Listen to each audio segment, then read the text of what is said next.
Hi, this is Johanna Rothman with my December 2024 Pragmatic Manager newsletter.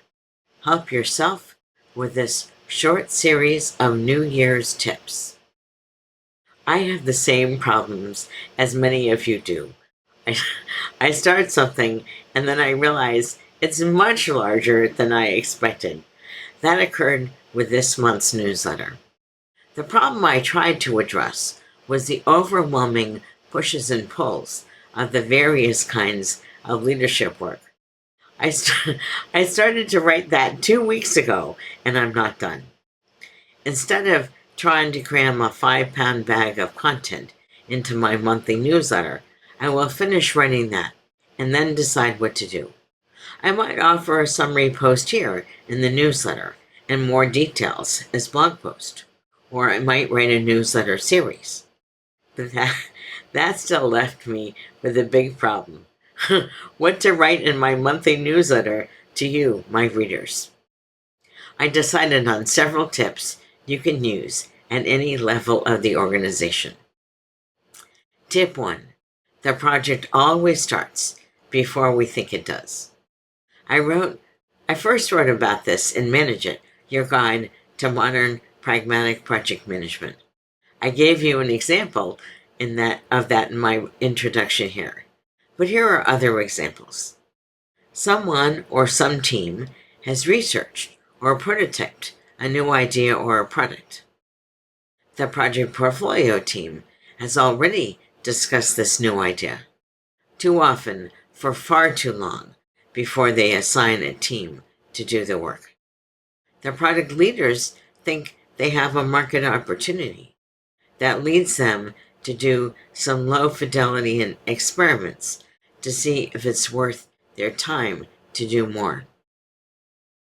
Even if you have a greenfield product, someone has considered this work before the team starts.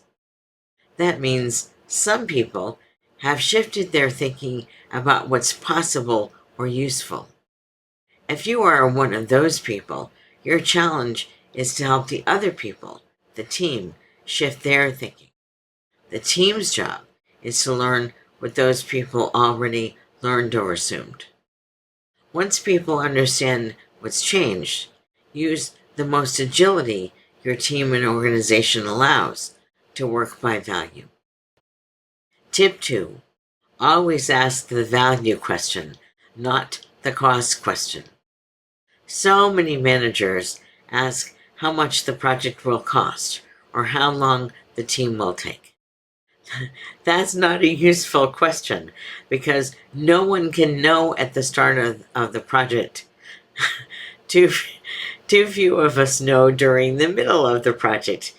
At the end, we've already spent the money and taken the time. See my example above.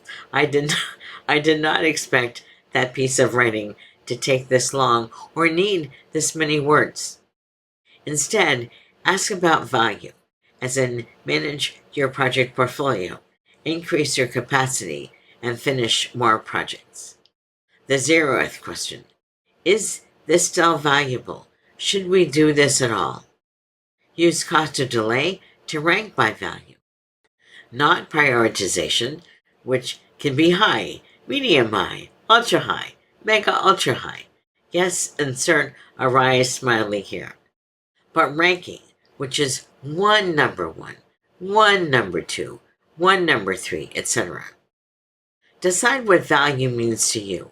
Is it customer acquisition, retention, or referrals? Sometimes revenue is the most valuable, but sometimes the network effect of more customers is more valuable. When you know what value means to you and your organization, you can measure the time to value, a team's cycle time. Tip 3. Use the flow metrics to measure and manage work. If you have not yet read the newsletter, Flow Metrics, and why they matter to teams and managers, please do. The more each team knows about its cycle time, the more accurate they can be with their prediction. They They won't have perfect prediction, as I illustrated above, but they will have pretty good prediction. That's because the flow metrics show this team's reality. Cycle time is how teams know their reality of what they can do over time. This includes management teams. See how to move from story points and magical thinking to cycle time for decisions, for more information. Once people see how WIP, work in progress, affects everything else, they will start to make those very difficult ranking decisions. And if people map their value streams, they can see if and where they cycle in the middle of their work. Here are some typical examples. Waiting for code review. Waiting for the shared service people to be available. Waiting for the product leader to approve the work. While the flow metrics show us reality, they help us even more in understanding why we have wait states. That allows us to choose what to do about them. Choose one thing to improve. I've offered 3 ideas that I hope will change your thinking. Well, I always hope you choose all of my ideas. Maybe this year the answer is choose one thing. You only need to get better at one thing every day before you can totally change your work. I wrote about that on my other blog here, linked below. How can you use the compounding effect to achieve what you want? I hope your 2025 brings you more of what you want and less of what you do not want.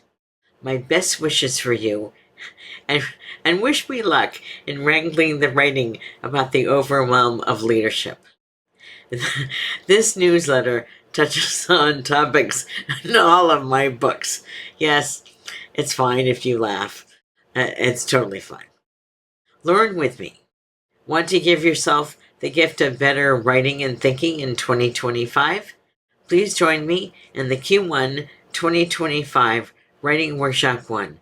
Free your inner writer and sell your nonfiction ideas.